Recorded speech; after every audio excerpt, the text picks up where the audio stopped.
Hi అండి. మరి తుఫాను గురించి అందరూ చెప్పారు కదండి. మరి అది రాత్రికి తీరం దాటొచ్చు, లేకపోతే అర్ధరాత్రి తీరం దాటొచ్చు అని చెప్పేసి ఎప్పటికప్పుడు వార్తలు చదువుతున్నాం. నేను కాకినాడలో ఉన్నానండి. మొన్న అరుణాచలం, తిరుపతి అన్నీ చూసుకొని మా అబ్బాయి ఇంటికి వచ్చాను.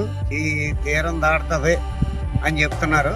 మరి అందరూ కూడా మనం ఏదలే ఎప్పుడు అలా చెప్తారని చెప్పి అజాగ్రత్తగా ఉండకుండా మనం జాగ్రత్త తీసుకోవాలి. పక్కోడికి కూడా జాగ్రత్త చెప్పుకోవడం అనేది అది మంచి పద్ధతి అండి.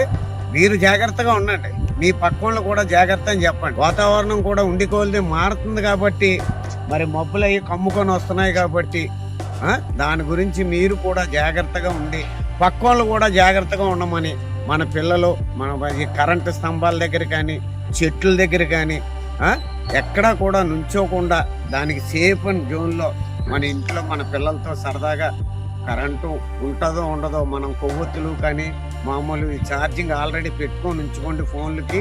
అలాగే ఒకవేళ పవర్ బ్యాంకులు ఉంటే అవి ఫుల్గా ఛార్జింగ్ పెట్టుకొని ఇంట్లో కూర్చొని శుభ్రంగా మంచి కార్తీక మాసం కాబట్టి మంచి ఉన్నంతలోనే మంచి కూరలు వండుకొని ఇంట్లో అందరూ ఆనందంగా ఉండండి. ప్రభుత్వం కూడానండి ఎప్పుడూ చెప్పలేనంత సీరియస్గా ప్రతి ఒక్కరికి కూడా అందరూ కూడా ప్రభుత్వ మంత్రులు కానీ ముఖ్యమంత్రులు కానీ ఎమ్మెల్యేలు కానీ అందరూ కూడా ఎవరు ఎమ్మెల్యేల వాళ్ళు ఎవరు ఊర్లో వాళ్ళు కూడా జాగ్రత్తగా ఉండాలి. ఇదేదో భయంకరమైన తుఫాను అని జాగ్రత్తగా ఉండాలి. సేఫ్ హోముల్లో కూడా పెట్టి ఉద్యోగస్తులందరినీ సెలవుల మీద ఉన్న వాళ్ళని కూడా రమ్మని చెప్పి ఏ ఏరియాకి ఆ ఏరియాని ఉద్యోగస్తులు పంపించి అక్కడ సేఫ్గా ఉన్నారా లేదా, లేకపోతే గవర్నమెంట్ స్కూళ్ళల్లో కానీ గవర్నమెంట్ భవనాల్లో కానీ సేఫ్ హోముల్లో కూడా పెట్టి వాళ్ళకి కావాల్సిన భోజనం సదుపాయాలు అవి చూసుకొని, అంటే గవర్నమెంట్ యంత్రాంగాన్ని ఎంత అప్రమత్తం చేసిందంటే ఎంతో భయంకరంగా వస్తే కానీ ఇంత అప్రమత్తం చేయదు.